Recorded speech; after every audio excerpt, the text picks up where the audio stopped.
19व्या पक्षाच्या महाराष्ट्र नवनिर्माण सेनेच्या वर्धापन दिनाला अडकेल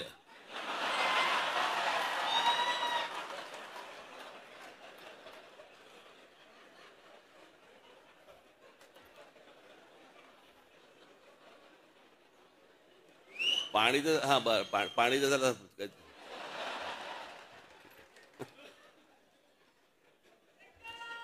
बस रे आता.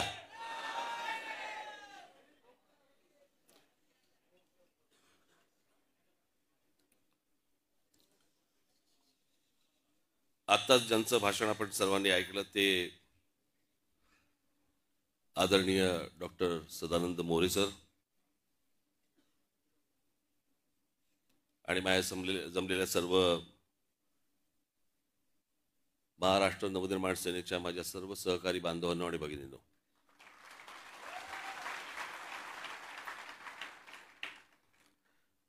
मी आज काय फार बोलणार नाहीये जास्ती, कारण परत एक 20 दिवसावरती आपला गुढीपाडव्याचा मेळावा आहे.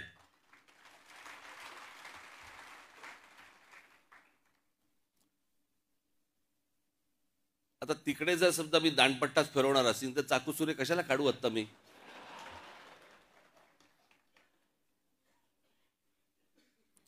आज मी आलोय तुम्हाला सर्वांना मनपूर्वक शुभेच्छा द्यायला आणि खास करून मी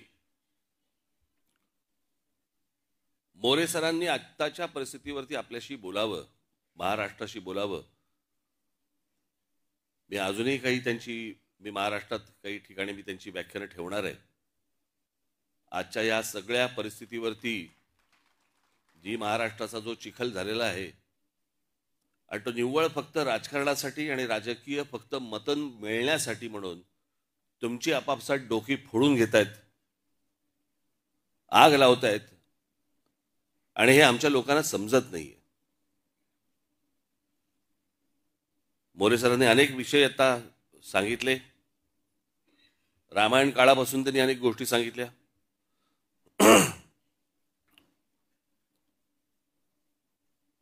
सर, एक छोटीशी गोष्ट सांगतो, काळ कसा बदलला.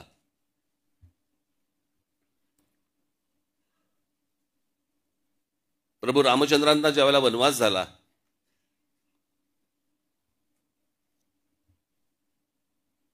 चौदा वर्षाचा झाला, तिथून ते निघाले.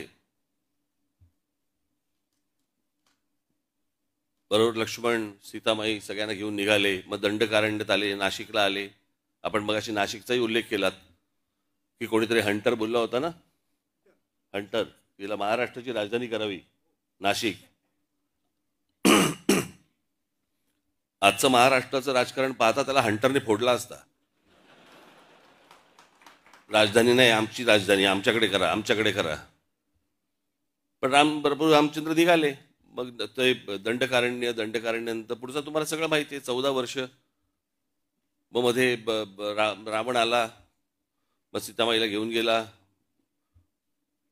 मग प्रभू रामचंद्र आणि मग ते लक्ष्मण शोधत होते. शोधता शोधता त्याने ते वाली आणि सुग्रीव मिळाले आणि मग त्यांचं ते युद्ध झालं. मग पुढे हनुमान मिळाले. हनुमानाला घेऊन ते मग तिकडे गेले आणि मग तिथे तो सेतू बांधला. सेतू बांधून ते लंकेत गेले. लंकेत गेल्यावर त्या कुंभकर्णाला मारलं. मग कुंभकर्णानंतर रावणाला मारलं. मग रावणाला मारल्यानंतर सीतामाईला घेऊन ते परत अयोध्येला 14 वर्षानंतर परत आले. मध्ये तो त्यांनी एक सेतू बांधला.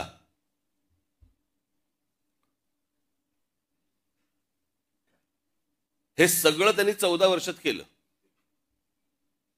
आणि बांद्रा वरळी सी लिंक हा आपण 14 वर्षात बांधला. कुठे अयोध्या, कुठे दंडकारण्य, कुठे गेले, तिथून लंकेत गेले, सेतू बितू बांधून गेले, तिथून परत आले. हे सगळं 14 वर्षात घडले. हे सगळे जे काही कामं सुरू आहेत, जेवढ्या काही गोष्टी सुरू आहेत ना, मी त्याचा सविस्तर मी बोलणार 30 तारखेला आपल्याशी.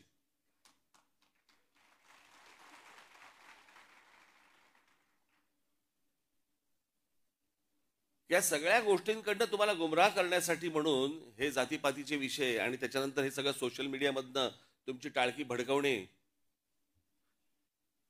हे जाणून बुजून उद्योग सगळे सुरू आहेत.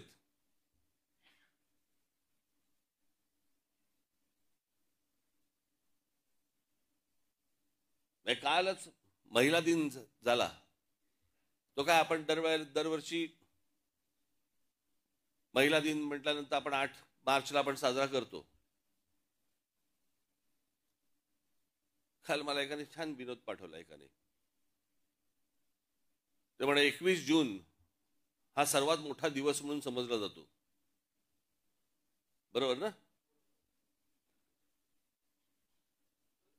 ते साफ झूट आहे म्हणे. 21 जून सर्वात मोठा दिवस नाहीच आहे. महिला दिन हा सर्वात मोठा दिवस आहे. कारण तो 8 मार्चला सुरू होतो आणि पुढल्या वर्षी 7 मार्चला संपतो.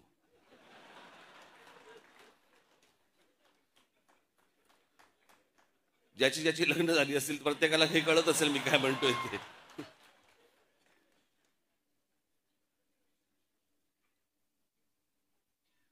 पण आपल्याकडे काय करतात, महिला दिन म्हटल्यानंतर सगळेजण भेटणार, महिला दिनाच्या शुभेच्छा. 2 पुरुष एकत्र आले तरी एकमेकांना देतात. अरे ह्याच्यात महिला कुठे आहे?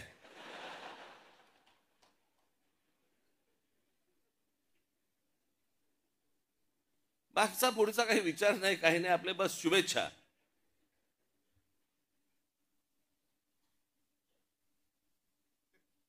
महिला दिनाच्या शुभेच्छा आपण देतोय, परंतु एका सर्वात मोठ्या महिलेचा विसर पडून देतोय आपण. त्या व्यक्तीला विसरतोय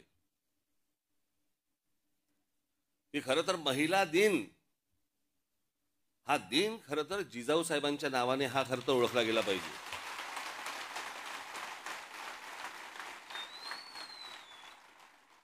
लहान असताना वडील कुठेतरी मोगलांकडे चाकरी करतायत हे ज्या मुलीला पाहवलं नाही,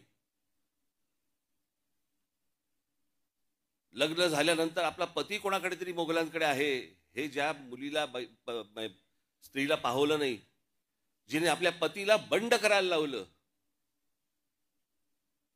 जिच्या मनात सुरुवातीपासून स्वराज्य नावाची गोष्ट ज्या महिलेच्या मातेच्या मनामध्ये होती, तिने आपल्या मुलाकडनं ते स्वराज्य घडवून आणलं. परंतु या सगळ्या इतिहासाच्या मागे एका स्त्रीचं मन होतं, एका महिलेचं मन होतं. ते आपण विसरतो. आज महाराष्ट्रामध्ये इतक्या महिला होऊन गेल्या. महाराष्ट्रात म्हणजे देशामधली पहिली डॉक्टर महिला डॉक्टर झाले त्या महिला जोशी, आनंदीबाई जोशी. आपण विचार करतो काय महिलांचा? इतक्या महिलांचं योगदान आहे आणि खास करून महाराष्ट्रातनं.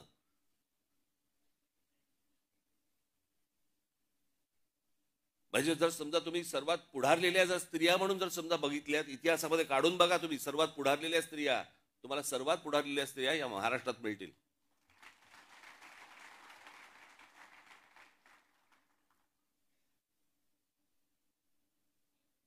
नुसत्या कसल्या शुभेच्छा देतोय आपण?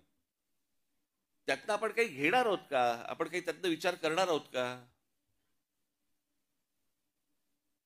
आज पक्षाला 19 वर्ष पूर्ण झाली. ते 19 वर्ष आपली कशी गेली, काय गेली?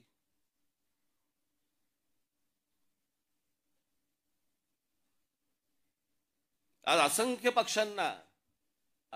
पक्षांना मी जे बोलतोय त्याला दृष्ट न लागू, पण असंख्य पक्षांना हा प्रश्न पडलेला आहे की अरे ह्यांचे आमदार येऊन गेले, ह्यांचे खासदारकीला एवढी मतं मिळाली, नंतर ह्यांना इतके पराभव झाले, खासदारकीला पराभव झाले, आमदारकीला पराभव झाले, तरी या पक्षामधली माणसं सगळी एकत्र कशी काय राहतात?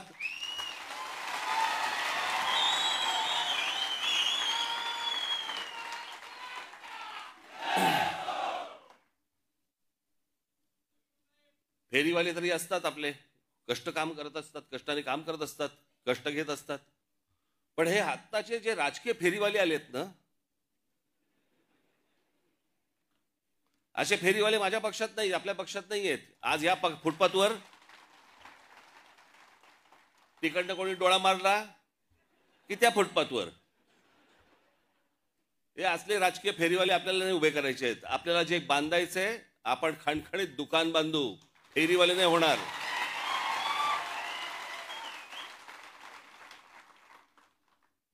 पण या सगळ्या गोष्टींसाठी म्हणून एक पक्ष संघटना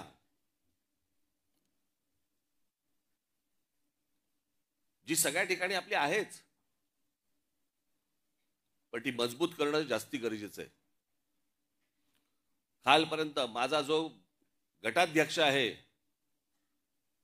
इथपर्यंत त्याला त्याच्या घरच्यांना पण वाटलं पाहिजे की नाही, माझ्या मुलाची काळजी घेतायत, त्याच्याशी कोणतरी बोलतायत. आणि म्हणून पुढच्या 2 दिवसामध्ये त्याला एक आत्ता आकार दिलेला आहे. मी थोडंसं त्याचं एक गोष्ट लिहून आणली होती, पण ती काही आखी नाहीये. हे इथे सगळे जेवढे बसलेले आहेत व्यासपीठावरती, माझ्या सकट प्रत्येकाचं काम काय, तुमच्या सकट खाली आपल्या महाराष्ट्र सैनिकासकट प्रत्येकाचं काम काय असणार, आणि ते दर 15 दिवसाला तपासलं जाणार.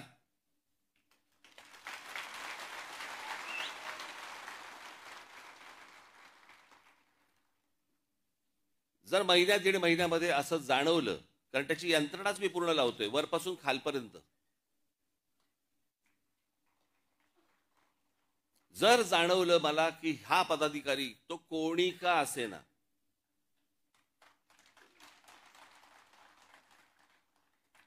जर मला त्याच्यामध्ये काम चुकारपणा जर समजा दिसला, कळलं का, तर मी त्याला पदावरती ठेवणार नाही. आत्ता सांगून ठेवतो तुम्हाला मी. त्याच्यानंतर ज्या फुटपाथवर जायचं असेल त्या फुटपाथवर जाऊन बसवत नाही.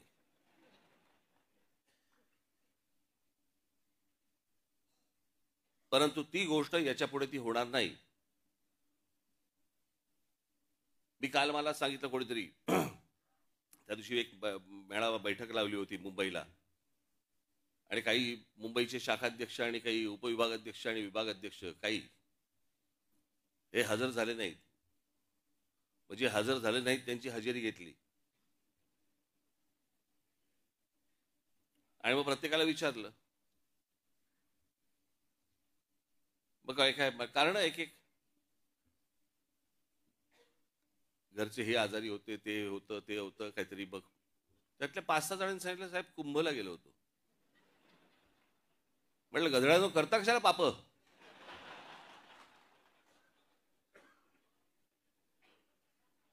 बरं, मी हेही विचारलं, आल्यावरती आंघोळ केलीस ना. हे आमच्या बाळा नांदगाव इथे त्या ह्याच्यातनं घेऊन आले, काय त्या छोट्याशा कमंडलू मधनं पाणी घेऊन आले. म्हटलं हड, म्हटलं मी नाही पिणार.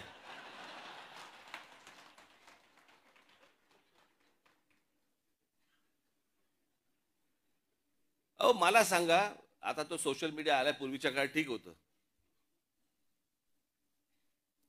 मी त्या सोशल मीडियावरती बघतोय, माणसं तिथे आलेल्या बाया बिया हसतायत, आणि बाळा नांदगावकर साहेब गंगेचं पाणी कोण पिईल ते पाणी. चला, आत्ताच करोना गेलाय, कोणाला त्याच्याशी काही देणं घेणं नाही. 2 वर्ष झाले तोंडाला फडकी बांधून फिरले, आणि तिकडे जाऊन जाऊन आंघोळ करतायत.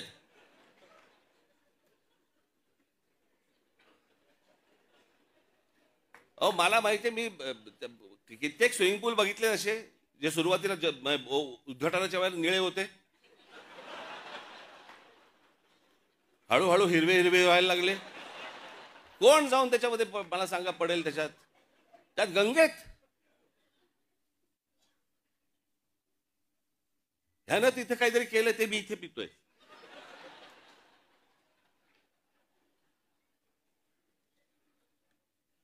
श्रद्धेला पण काय अर्थ आहे की नाही. एक नदी या देशामधली स्वच्छ नाहीये, एक नदी. आणि आम्ही काय नदीला माता. परदेशामध्ये आम्ही अनेकदा जातो त्यावेळेला बघतो तिकडच्या नद्या स्वच्छ नद्या, ते काय तिकडे माता बिता म्हणत नाहीत, तरी नद्या स्वच्छ. आमच्याकडे सगळं पोल्युशनचं पाणी आतमध्ये, कोणी आंघोळ करतायत, कोणी कपडे धुतायत, काय वाटेल ते चालू आहे. राजीव गांधी असल्यापासून ऐकतोय मी गंगा साफ होणार.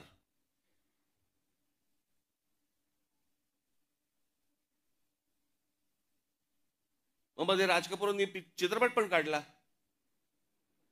लोकांना वाटली झाली गंगा साफ, त्याच्यात वेगळीच गंगा. लोक म्हणाले अशी जर गंगा साफ असेल तर आम्ही पण आंघोळ करायला तयार आहोत.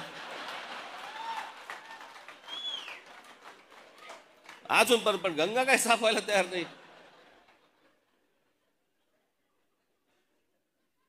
या सगळ्या श्रद्धा अंधश्रद्धेतनं बाहेर या जरा, सगळ्यातनं डोकी हलवा नीट.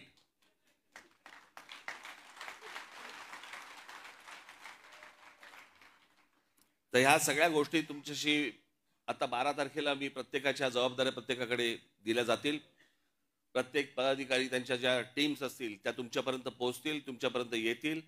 सगळ्याच गोष्टी काही मला उघडपणे सांगता येणार नाहीत, येत नाहीत, येणारही नाहीत, कारण ही संघटनात्मक गोष्ट आहे आणि त्याच्यामुळे ही संघटनात्मक राहिली पाहिजे. त्याचे रिझल्ट्स हे निवडणुकीला आपल्याला बाहेर दिसले पाहिजेत. या दृष्टिकोनातनं ही सगळी रचना आपल्यासमोर लवकरच आणतो आहोत. मी सर्वांना परत एकदा 19 तारखेच्या 19 वर्ष झाली त्याच्या मी आपणा सर्वांना मी मनपूर्वक शुभेच्छा देतो. आणि आपण जमलेले सर्वजण आणि माझ्या महाराष्ट्रामधल्या प्रत्येक माझ्या महाराष्ट्र सैनिकांना मी विनंती करतो की येत्या 30 तारखेला गुढीपाडव्याच्या दिवशी जल्लोषात गुलाल उधळत आपण सर्वांनी शिवतीर्थावरती यावं अशी मी आपल्या सर्वांना विनंती करतो आणि आपल्या सर्वांची मी रजा घेतो. धन्यवाद. जय हिंद, जय महाराष्ट्र. छोटे फंक्शन के लिए Mayur classic AC banquet hall मिलेगा सिर्फ 10,000 रुपयों में. Mayur classic AC banquet hall, जुड़े Solapur. Management by spice and ice events. Jayesh दर्बी कलेक्शन कॉटन, लिनन यासह अनेक ब्रँडेड कंपन्यांच्या सुटिंग शर्टिंग साठी जयेश दर्बी कलेक्शन, 7 रस्ता मोदी पंकाविहिरी जवळ सोलापूर.